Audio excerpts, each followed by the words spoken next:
Welcome to another episode of Judgment Date. Most of the programs that we've done, indeed almost all of the programs that we've done, have been devoted to COVID. In other words, we've dealt, as you know, those of you who watch these programs, to questions of COVID and medical issues. And do we have a couple more of those, given issues with regard to vaccines and lockdowns and so on and so forth. We've also dealt with the legal questions of COVID. And we've also dealt with the economic questions of COVID. But just occasionally, we've deviated from that menu in order to deal with other things. And my sort of eyes were struck, or my mind was struck, to put it rather more clearly, by an article that I read in the Daily Maverick about the Crown. And the author of that article has written a number of articles, quite frankly, which I have found particularly interesting, provocative, and the sort of quality which you would think we would desperately need to elevate the political, social discourse in our country. And that is Lwando Xaso, who is, tells me I must introduce her as a constitutional lawyer and journalist. I think she's much more than that, but I will leave it there, Lwando. And I wonder whether perhaps it seemed to me that you were quite an inveterate watcher like me of The Crown. And I'm not quite sure whether, in fact, that do I read from the fact that you do it almost reluctantly? I mean, I, who regard myself, think the whole monarchy is a complete nonsense. I'm captivated by this. Is that the same reason that you watched it? I mean, it's mind-boggling because I'm not one of those people who watches the royal weddings. Yeah. I didn't watch Prince William's wedding. I didn't watch Harry's wedding. I don't get why people are so fascinated. It's like we live in there's this dissonance of like this very progressive world where we're questioning everything and all of that. And then a prince gets married and it's like, oh my God, this is great. And it's kind of like, I don't think the world still cared about this kind of, inherited power. And so watching The Crown for me is kind of like, I think it has a lot to do with my childhood because Princess Diana was such an icon in the 90s. And that's when I came of age. And did you think you'd dress like her? Did you think you should like her? Listen, there's some of her outfits, when she does the black blazer and the black jeans, I try and copy that. So her style, I must tell you, was quite something to emulate. And I think that her kindness is something that will never go out of style. But I think the older that I get, the more I realize that Diana herself was complicated. It's not just Diana the victim and Charles the villain and all of that. It's a little bit gray. So I think it's going back to those simple narratives that we had as children about people. And now that we're older, we've gone through some experiences. You're like, okay, maybe this wasn't as simple as I thought.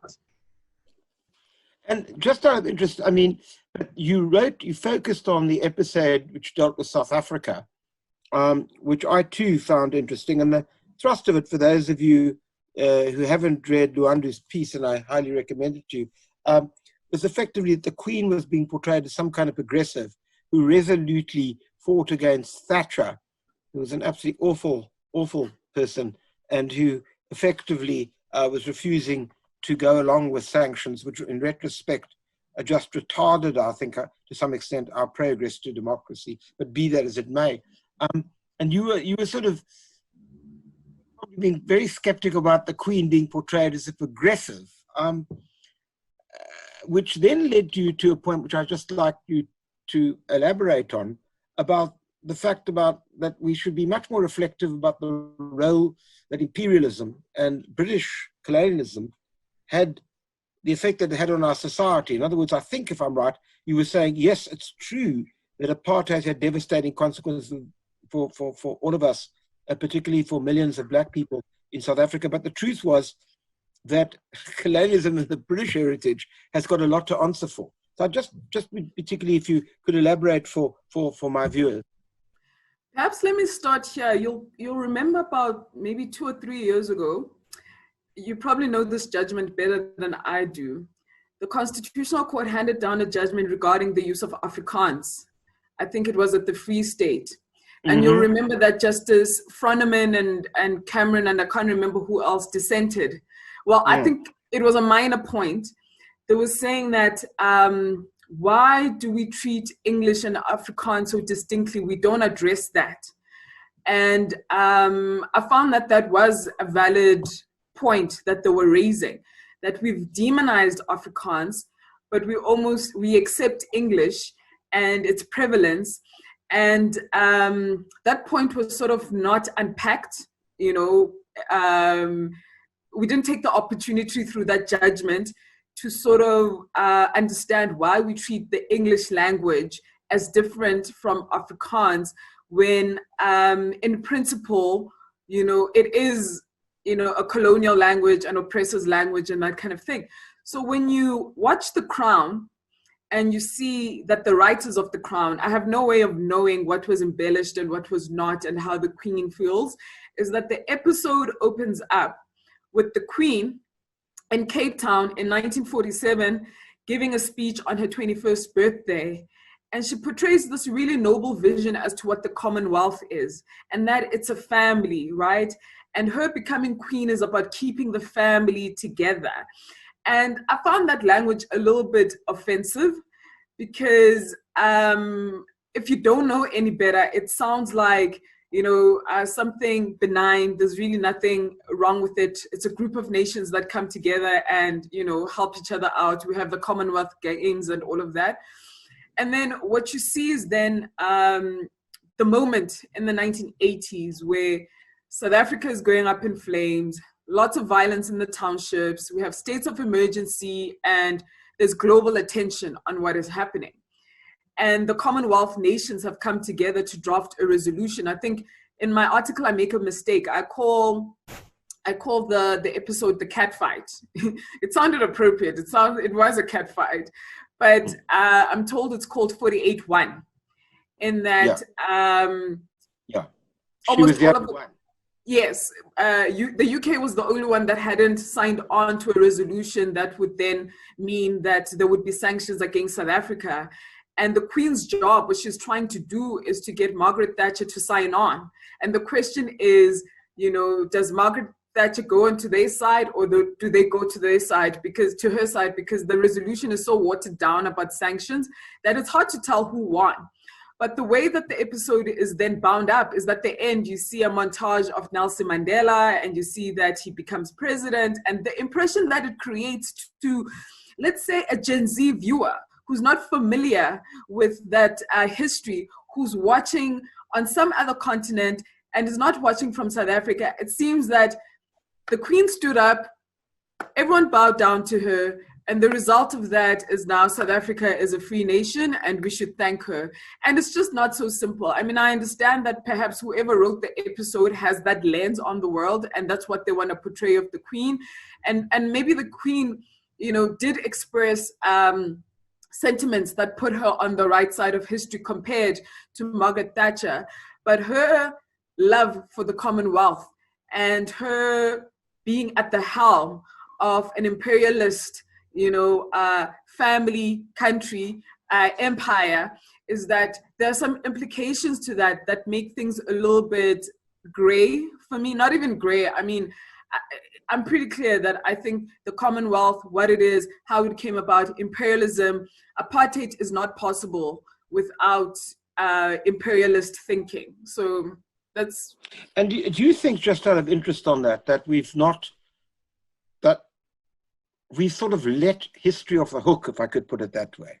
In other words, it's incredibly easy to blame 1948 and the National Party victory, everything that happened thereafter, for the extraordinary, awful situation that we found ourselves in over a long period of time, and still do because of the legacy, and forget about, let's say, that long period prior to 48, which in a sense was shaped by British colonialism. Is there a sense in which there's a sort of social amnesia about this? I must tell you that maybe as of 3 years ago, my interest has always been on apartheid.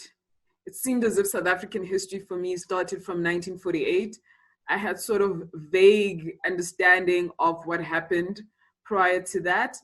And I think that it's more, it's the part of our history that we talk about the most, and that almost coincides with South Africa being a republic. So if you want to take history from when we become independent from the crown, then you look at 1960 onwards. It's even how we frame the reparations during the TRC or the TRC Act. It wasn't from when we were colonized. I think it was from 1960. There was a debate about when do we start looking at, our history, and it frames it within that period. So there is a forgetting that we have, and I own up to that, in that I've been involved with a lot of history projects. And you'll remember that Tembeka Ngcukaitobi's book, The Land is Ours, also came out within this last 5 years, where I have been interested in South African history. And for me, there's always been this thing of, we had the South African War between the English and what we call the Afrikaners now, the Dutch descendants. And the English wanted to seize our gold fields, right? And they win. And then they start sharing power with the Afrikaners. And in as much as the English was seen as progressive, because certain things that were then in our first constitution of 1910, the more sort of progressive elements, if you even call it that, of our first constitution, is because the English had, a more progressive stance of, let's give the black man a vote in the Cape, but only if they have certain kind of qualifications which watered down that right anyway. So I think that there is some kind of accountability. I have been reading up, I say at the end of the article that, if the Queen really, really wants to be on the right side of history, give us the Cullinan diamond, there's so many. It's a symbolic thing. Yeah, and I think there is that element across the continent of people saying, return what is ours. And I think that I'm very much interested in that movement, whether it's our art, whether it is our diamonds, whatever it is. I think if you really want to make amends, do the hard part of giving up something, I wonder, just on that, there are a couple of questions I want to ask in there, but the first one is this, just in terms of the history. I mean, I just wonder, the education that you got at school, maybe even at university, is that a contributing factor to this? That in fact, the broader lens isn't really taught very well to people, so that in a sense, that broader lens of what you're talking in relation to history essentially is elided over as we concentrate on the easy part, which was, of course, the vicious authoritarian racism of 48 and following. Meanwhile, in between, while there was equal vicious and authoritarian regime before 1948, and we somehow don't study that quite the same. I mean, when you say it's my fault, is it your fault because to some large extent you're a product of an education system that didn't do it properly? I'll take that. Yeah, I'm trying to get you off the hook, but I'm much more interested in the lens. Yeah. Yeah, I mean, Judge, you're also a teacher, you're an academic. And you'll understand that even when it comes to obtaining a law degree, is that you understand there's Roman Dutch law, there's English law, but we don't really delve into the history, the political history of how it came to be. And, I've been working with Justice Albie Sachs on a number of projects, and he wrote a really amazing book on the history of law in South Africa, which for me politicizes it in a great way that made everything that I thought I knew sort of come together. Because I think at law school, it's more mechanical. It doesn't even locate you within a context. It's just saying, this is what we've inherited, and this is what the system is now. And then we have our own constitutional law, and somehow we have to make all of these things work. So I think even at university level, there's more that could be done in the way that the history of law is taught. And then in high school, I mean, I can't claim to know what's going on right now in history classrooms. I'm trying to, be acquainted with the syllabus, but certainly in my time, it was never contextualized in that way. We didn't really, dive into that early South African history. And I have to say also in terms of family history, I've learned a lot. You know, my family comes from the Eastern Cape. There's a big tradition of English imperialism in the Eastern Cape. You have the mission schools. A lot of my family members went to mission schools, Lovedale and all of those kind of colleges and also religious institutions. And you see how English imperialism has even changed my culture, my Xhosa culture, in terms of the dissension between Xhosa people based on who adopted English ways and who didn't. You know, so I've been learning more about that as well. Well, it's interesting you say that, because I think a definitive book written about the legal part, of course, is by Martin Channock, called The Making of the South African Legal Culture, which is by far and away the most brilliant book ever written about the subject, and is rarely, if ever, I suspect any law students or ex-students listening to this program will think, what's he talking about? And that's a really, you know, I mean, the fact that we don't do that is particularly important, but that then leads me neatly to another article that you wrote, which was about the legal profession. And you wrote an article about the legal profession, just to refresh my viewers' memories, in which I think you were focusing on the way in which many black organizations use white lawyers, and almost hinting that white lawyers are superior to black lawyers.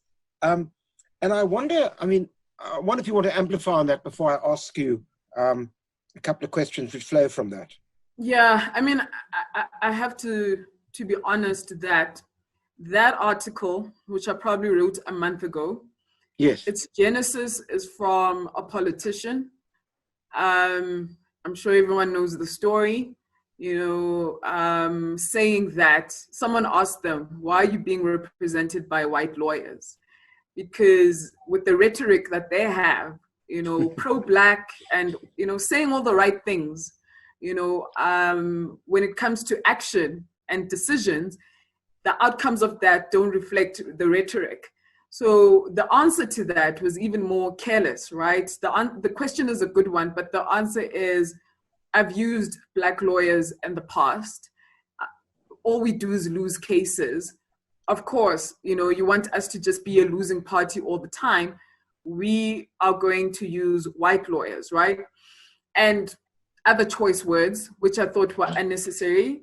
And being a black lawyer myself, I've heard those words before from black people. You know, you are in a law firm, you're trying to break stereotypes, and even the taking on, you know, that mammoth task of breaking stereotypes is not something you want to do, because there is some truth in stereotypes, right? But you want to show people that there is a wide spectrum of black lawyers. There are black lawyers who lose cases. There are black lawyers who win cases. There are white lawyers who lose cases. There are white lawyers that win cases, right? That's how it should be. People should be allowed to exist within a spectrum. But practicing law, it was very clear to me that if you're black and you know, you want to break a stereotype, you're not doing it just for yourself. You're hoping that, you know, it will lead to new conversations as to what it means to be a black lawyer in a traditionally white profession. And the thing that I resent the most is that when you win as a black lawyer, Tembeka Ngcukaitobi is exceptional, right? It doesn't reflect on me. Should Tembeka fail, it's going to reflect on me. It's going to reflect on everybody else. So you carry your success on your own, which is, you know, unfair, considering that your failures have to be owned by everybody else. So to hear black people, you know, take on, or, you know, to see internalized oppression within black people, especially black people who are leaders, it is unacceptable if you're a leader. I understand where it comes from, but it doesn't justify the sentiments that you're sharing so publicly, because there are very many young black professionals who are in law firms who are working so hard to prove that stereotype wrong against people who are resisting it, and you come and you confirm it. So that's why I say it's almost treasonous, you know, for your own person to do that.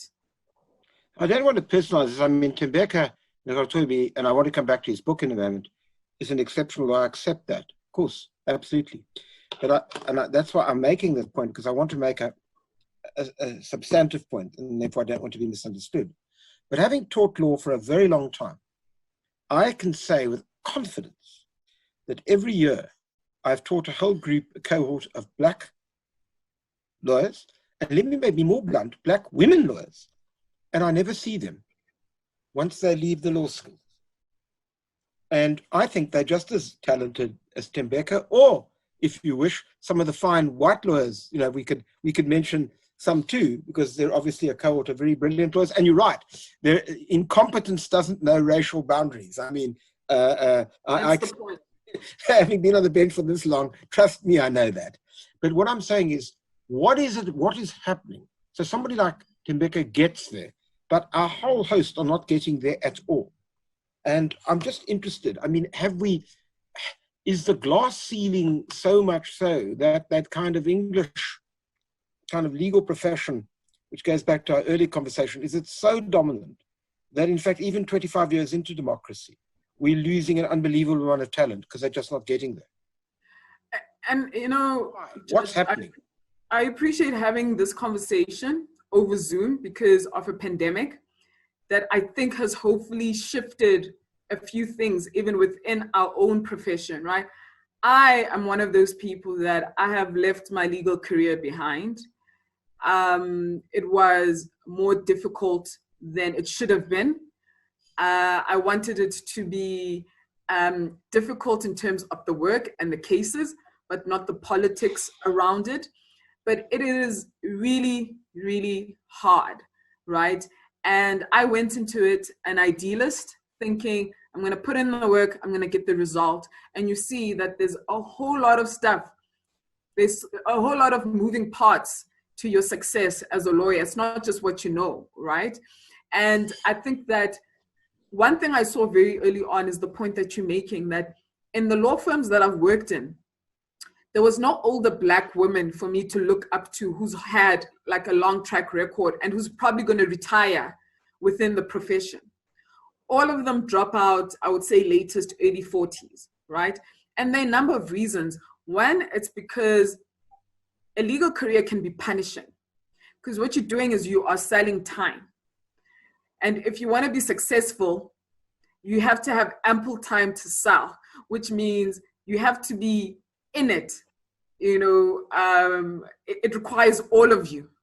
And if you're not willing to give that, if you're not willing to give all of yourself, then your options are very limited. So in that way, it's slanted in the favor of men who can sort of check out from household responsibilities and in a more selfish manner pursue their careers. Whereas with women, as we know traditionally, there are other demands on your resource, which is your time, which makes it very difficult to meet the promotion requirements, right? And the criteria. So that's the other thing. That's across the board, white women, black women. When it comes to black people, is that the legal career has a certain kind of culture. It's either you assimilate or you strike out on your own and do it the way you want to do it. And there's a little bit of, you know, I remember someone asked me quite early on when I was a candidate attorney, Lwando, how do we get more candidates like you? I know what that meant. I can play the game. You can take me to whatever client function. You can ask me to present a speech at whatever corporate event. You can take me to meetings. I know the culture. I've gone to white schools. I've had white friends. I know what to say. I know, you know, the talking points and the references. I'm good. And in that moment, there was a sense of conflict because it's like, you can't ask me that question. It's almost like, oh, it's a compliment. And then you realize you shouldn't be happy about this. You speak so nicely, in other words. You speak so nicely. That's what they say. Yeah. You're the good black. You know, we're the kind of black that when we say transformation, we actually want more of you. We don't want a variety. And it goes to the point I was making earlier that we need a spectrum of, you know, black lawyers, because now you find that the exceptional black lawyers are the ones who are being burdened. I can't imagine what Tembeka's workload is like. I'm sorry to use him because it's become such a pop culture kind of, you know, phenomenon. And I've been worried because some of the rock stars at the bar who are Black, some of them are my friends. And I can see that everyone is over relying on them, because once you prove or show that you're the kind of candidate that people like, whether I was that at the law firm, then you become the go-to person. And then people want to then, clone you. They want people like you. And that shuts out so many other people that have the mental, capacity, that have the intelligence, that have what it takes, but because they don't speak the English the way that you want them to speak it, or they don't come from the right university, or first job articles, their suits don't fit the way that you want them to fit because they could barely afford one. And, all of those factors can lead to people not giving you a chance because you don't fit the prototype of what the good Black candidate is. So, I think a lot of people become disheartened by that. I know a lot of people that don't fit that kind of mold, who decide to go elsewhere where they can find a sense of belonging because they're not willing to change who they are. And then there's some of us who are willing to assimilate, play the game because we've done it our whole lives. But you see, I agree with you. I'm not going to dispute that. But I would want to put to you that there are a whole lot of people. I hate using these terms, but let me only because I think that's what we're talking about. So there are I do know that my students over many years have said to me that if you've gone to a Model C school or speak English like a white person, then in fact you're fine. But if you're a township person, then you get really prejudiced. And I accept that, and it breaks my heart and it troubles me enormously. And that we have to do something radical about that. But I want to put to you that there are a whole lot of students this year in my constitutional litigation LLB class. I can think of 6 or 7 Black students who possibly, if you wish, talk with Model C accents. They can't get articles. They're brilliant. Every year I've tried to get people from the bar to come to listen to this when we haven't had lockdown, just to see why can't you actually bring these people into the bar, give them bursaries if they come from families that aren't able to sustain them, and nothing happens. There seems to me, I accept your point that there's a hierarchy here, but even within that cohort, there are an extraordinary amount of unbelievably talented people who would grace any profession, and they get nowhere. I agree with you. And before I answer that, I just wanted to say that you did teach me at UCT. You did. Did I really? I was wondering whether I did. You did one of Professor Cheadle's classes. You guys taught together. I remember. Ah, yes. And okay. There is a hierarchy in the sense that since there's an amazing speech by Nelson Mandela in 1993, he's not even president yet. He's talking to the Law Society. And he's addressing lawyers saying, I've had my fair share of issues with this profession. And I think now that we are transitioning from apartheid to a constitutional democracy, a lot of people are going to have an amnesia. Everyone's going to act like they were liberal and progressive and that they've, always wanted to use Black lawyers and all of that. And he was challenging them that transform the profession, right? And then there was the effort of getting in more Black candidates, right? But there was no effort in ensuring that the space is welcoming, even to the most Model C kind of candidates. So you come in because you're Black and they want to transform, but when you're in, we have to paint you beige and you have to adopt our culture. I think there's been enough of, enough of time has gone past to give us perspective that, law firms or institutions are thinking, is this really worth it? We've had a track record of hiring Black people. They don't stay. They are the problem. So, why should we invest in people who are then going to leave? So I think the sense is there is no introspection as to who is the common denominator here.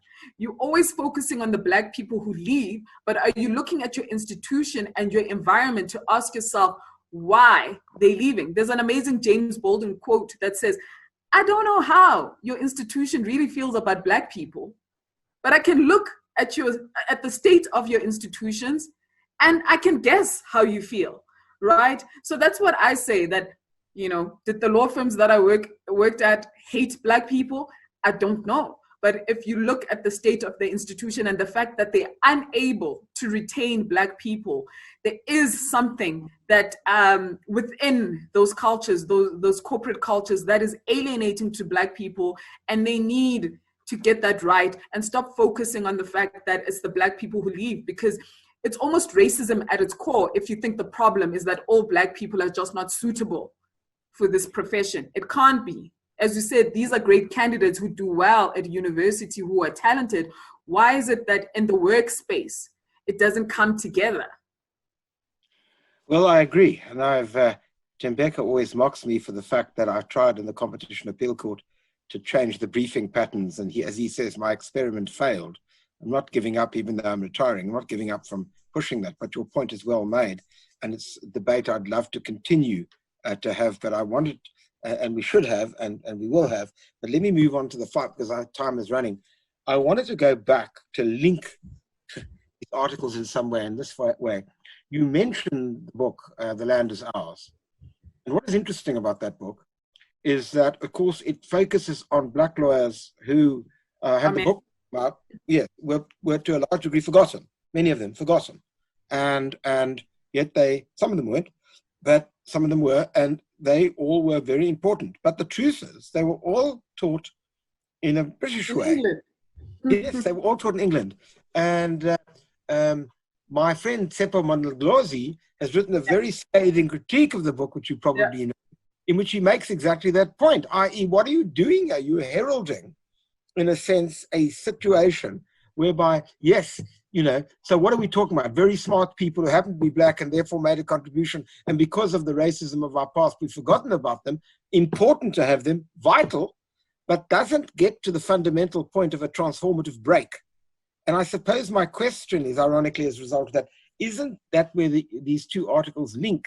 Is that our obsession with the English cultural aspects is that we still see ourselves as a London bar, as a sort of a colonial outpost which has to ape the same ethics and standards as the London bar. I'm not suggesting they don't have the highest ethics, but what I'm suggesting is if we were supposed to transform to a South African society, we've not had that conversation. We seem to just simply say, well, if you get Black people in who've been trained in London, that's terrific. Isn't that the problem with a book like that? You know, first of all, I think if you got Tsepo and Tembeka, who are good friends, onto your show to have this kind of conversation, I would tune in because they see things so differently, but at the core of them, they're passionate about the same things and they want the same result.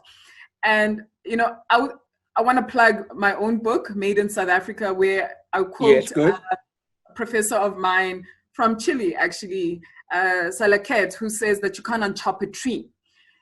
The issue of discounting people or saying they can't be transformative because they were taught in London or they were taught in English, in England, is that it's almost blaming, it's almost being anti-capitalist and blaming workers for participating in a system. It's the system that's there. You know, you're going to opt out and do what? How are you going to be effective? You know, so for me, the fact, even our constitution, right? This is a whole other show that, you know, our constitution for some people doesn't resonate because they feel that it's very Western in its content, right? Tsepo will tell you that the word Ubuntu does not even show up in the text, but we always promote our constitution as if it's the embodiment of Ubuntu, but it doesn't say the word. Why doesn't it use more, you know, traditional African terms in it and all of that? And for me, part of the last couple of years of my life has been about tracing the African roots of constitutionalism, right? And I think that it's inescapable to create a system outside of what has been dominant for so long. I think what you do, even with globalization, what we're seeing is that being nativist, being pure is just not possible. You take ideas from all over the world. I mean, even our constitution is being used as a template in other jurisdictions. That's what you want.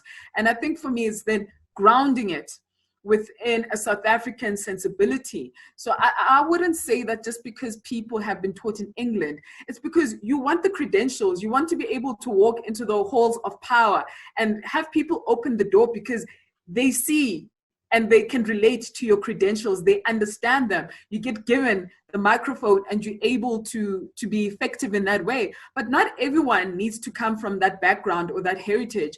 And I think what Thembeka did is just, highlight these men who, we cannot claim to know what it was like to be Black in the late 1800s. Yes, And for sure. to be Pixliga Seme and to say constitution over revolution, or constitution is the revolution, is that there was a belief that if we're able to participate in the system, perhaps we can change its nature.